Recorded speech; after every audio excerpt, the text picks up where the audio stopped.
What is an ecosystem? Ecosystems are made up of all the living and non-living things in a specific area. This includes all of the living things like all of the animals, plants, bugs, and even bacteria, as well as all of the non-living materials important to an area like rocks, soil, water, and the weather.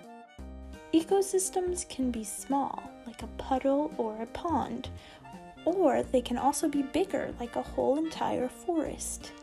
Ecosystems usually contain a wide variety of different types of living things, and each of the different types of living things have unique, important roles that they play. Plants are producers and make their own food through photosynthesis. Animals, like humans, are consumers as we rely on plants and other living things as sources of food. Finally, living things like bacteria and fungi or mushrooms are decomposers. The ways in which producers, consumers, and decomposers interact are known as food chains or food webs. Food chains show us how energy moves between living things in an ecosystem, starting out with the sun, whose energies plants harness to make their own food. Then, when primary consumers eat plants, they absorb some of this energy.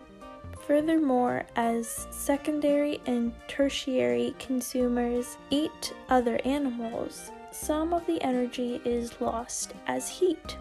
Overall, the health of an ecosystem depends on the interactions and delicate balance of all of its members, both in terms of living and non-living things.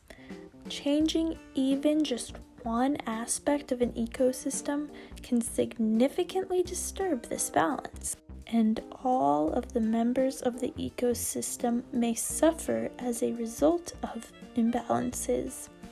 Ecologists are the type of scientists that study these relationships between living things and non-living things. Ecologists therefore study ecosystems.